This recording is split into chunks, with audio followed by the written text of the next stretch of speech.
कई लोग पूछते हैं कि कौन सा गुरु हम कैसे गुरु कैसे चुनें, कैसे गुरु धारण करें। मेरे पास अभी मेल भी आया था तो वो पूछ रहे थे कि भाई कौन सा गुरु लें हम। एक फेमस गुरु, कभी कोई बहुत लोग गुरु फेमस होते हैं, क्या उनको बस उनको स्वीकार कर लें, या कोई और क्राइटेरिया होना चाहिए गुरु लेने का, गुरु धारण करने का?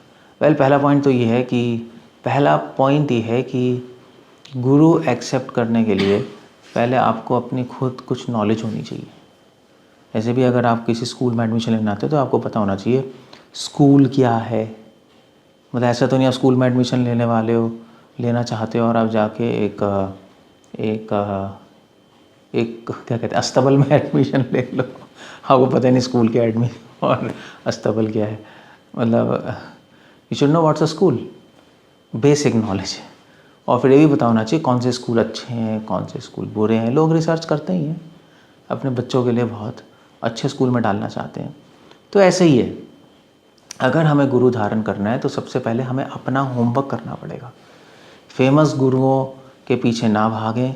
ज़रूरी नहीं है कोई फेमस है तो इसका मतलब वो सही है, ऐसा ज़रूरी नहीं होता। ज़रूरी नहीं है, ऐसे फॉर एग्ज़ाम्पल ज़रूरी नहीं अगर कोई फेमस साइंटिस्ट है तो वो सही कह रहा है। कई बहुत बड़े बड़े फेमस साइंटिस्ट हैं जिन्होंने बहुत ही बिल्कुल इलॉजिकल, इरेशनल, नॉनसेंस बात कही है। फॉर एग्ज़ाम्पल स्टीफन हॉकिंस ने कहा था एक बार, स्टीफन हॉकिंस सबको ही पता है, very famous scientist. Stephen Hawkins ने कहा था कि लॉज ऑफ ग्रेविटी से laws of gravity can make universe from nothing. अब अपने में नॉनसेंस स्टेटमेंट है, क्योंकि अगर वो कहेगा कि लॉज ऑफ ग्रेविटी इस संसार को नथिंग से बना देगी, तो भैया नथिंग कैसे कह रहे हो, लॉज ऑफ ग्रेविटी तो है ना। तो अगर आप नथिंग से बनाएगी तो लॉज ऑफ ग्रेविटी भी नहीं होना चाहिए, तो उसकी बातों में कॉन्ट्रडिक्शन है। अब इतना बड़ा साइंटिस्ट स्टीफन हॉकिंस ऐसी बातें कर रहा है।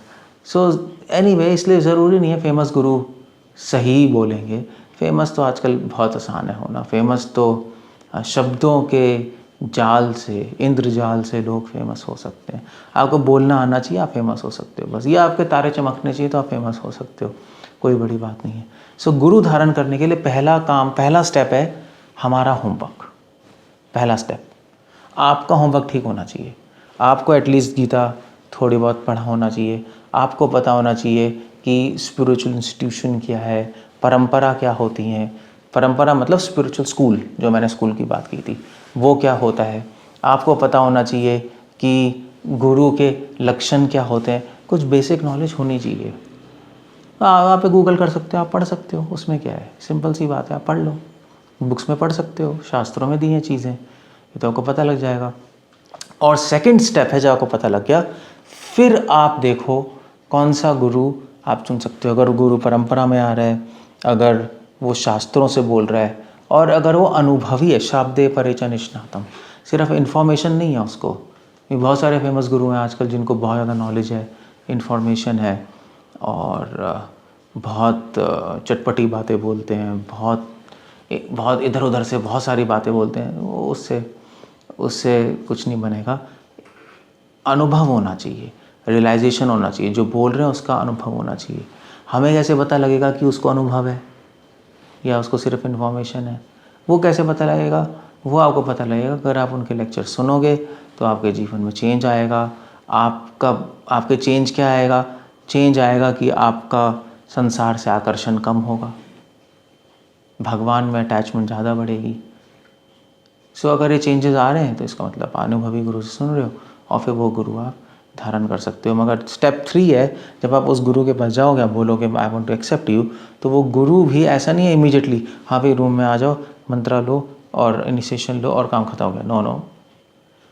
स्टेप 3 है कि वो गुरु भी अगर जेन्युइन है तो वो भी आपको वेट कराएगा। ऐसे नहीं इमीडिएटली आगे मंत्र ले लो हो गया, वो भी आपको वेट कराएगा। 1 साल वेटिंग पीरियड होता है, 6 महीने से 1 साल वो आपको वेट कराएगा कि मैं भी तुम्हें देखना चाहता हूँ कि तुम कितने सिंसियर हो। सो अगर वो गुरु आपको वेट करा रहा है तो इसका मतलब वो जेन्युइन गुरु है। और इस चीज़ को हम बोलते हैं आश्रय, शास्त्र में बोलते हैं आश्रय। सो शिष्य गुरु को देखता है और गुरु शिष्य को देखता है।